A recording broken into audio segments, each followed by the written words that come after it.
నేను మీతో ఒక మాట చెప్పాలని వచ్చాను.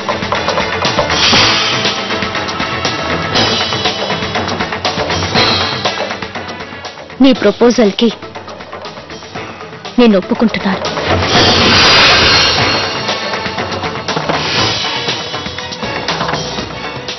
కానీ ఎంగేజ్మెంట్ రేపటి లోపే జరగాలి. అక్కయ్య వచ్చే లోపలే. అంతేకాదక్క, ఇప్పుడు మనకి ప్రపంచంలోని ఏ సంతోషమైనా దక్కి తీరుతుంది.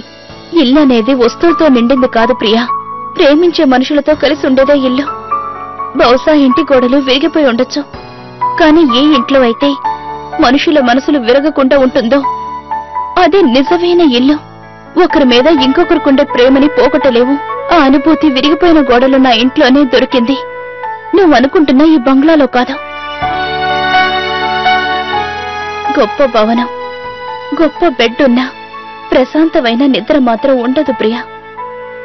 జీవితంలో సంతోషం లభించడానికి ఒక క్యాండిల్ వెలుతురున్నా చాలు.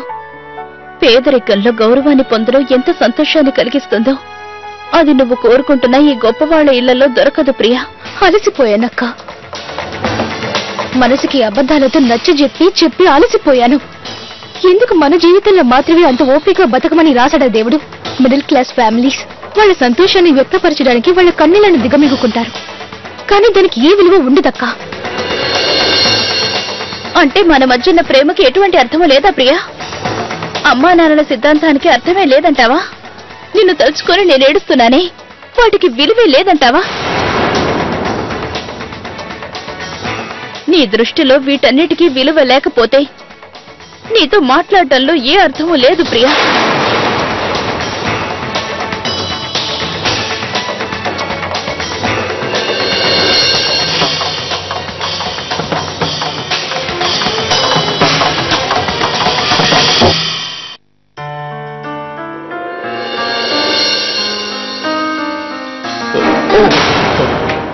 సారీ, కనిపించడం లేదా? గుడ్డివాడివా?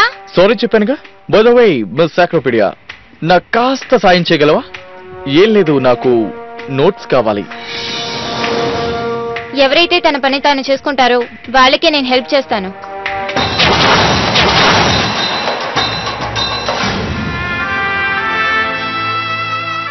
ఈ రోజు మొదటిసారి ప్రియ వాణి అక్క మీద కోప్పడింది. తన మనసు ఎంతో బాధపడింది. తను చెప్పిన ఒక మాట వల్ల మా ముగ్గురు అక్క చెల్లెల జీవితాన్ని మలుపు తిప్పింది. మాలో ఉన్న ఐకమత్యమే అరకు నుంచి వైజాగ్ వరకు తీసుకొచ్చింది. అసలు ప్రియా ఎందుకు ఇలా చేసింది?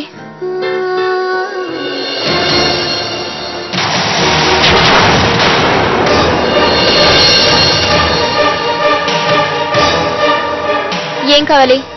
ఇక నుంచి వెళ్ళిపో. నన్ను ఒంటరిగా వదిలే. నా అక్క చెల్లెలన్నీ ఒంటరిగా వదిలేసి వెళ్ళడానికి రాలేదు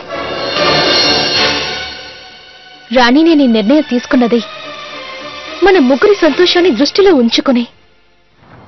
కానీ ఒక్కసారి రాణి నన్ను అర్థం చేసుకునే ప్రయత్నం చెయ్యి.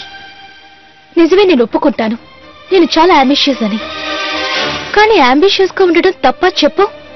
నాకు నా సంతోషమే కాదు, మన ముగ్గురి సంతోషము కావాలి. నేను అంబిషియస్ని. ఏ కోరికలైతే పుట్టక ముందే సమాధైపోతాయో వాటి కోసం, నిద్రలో ఉండగానే చెదిరిపోయే కలల కోసం వాటిని సాకారం చేసుకోవాలి రాణి. జీవితంలో వెనుదిరిగిపోవడం కాదు, ముందుకు సాగిపోతూ ఉండాలి. ఏ అంబిషన్ గురించి నువ్వు మాట్లాడుతున్నావు? ఇతరుల చారిటీతో, ఇతరుల సపోర్ట్తో ఏ కలను నిజం చేయాలని ప్రయత్నిస్తున్నావు నువ్వు? మనం మిడిల్ క్లాస్ వాళ్ళము. మనం జీవితంలో ఏది పొందినా సరే మన కష్టంలోనే పొంది తీరాలి.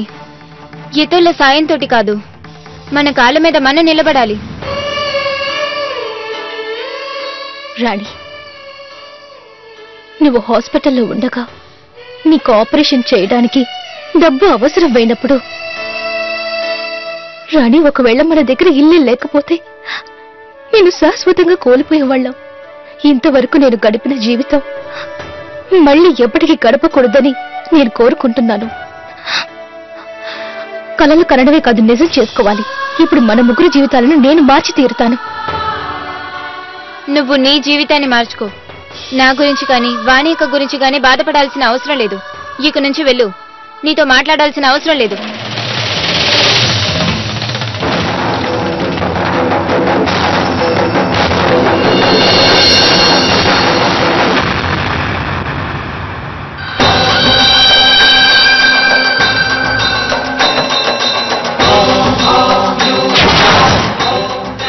ఒకరి కోసం ఒకరు బతకడం, ఒకరి కోసం మరొకరు త్యాగం చేయటం అనే ఏ బలమైతే ఈ ముగ్గురి అక్కా చెల్లెలను ఒక తాటి మీద నడిపిస్తుందో దాన్ని ఛేదించాల్సిన సమయం వచ్చింది.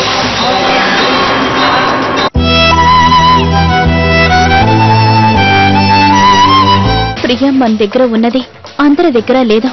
ఏ పరిస్థితుల్లోనైనా గౌరవంగా బతకడం ఎలాగాని మన అమ్మా నాన్నలు నేర్పారు. కానీ నువ్వు ఈ మాటలు ఎప్పటికీ అర్థం చేసుకోలేవు. నీ తప్పు నువ్వు తెలుసుకునేంత వరకు నీతో మాట్లాడు.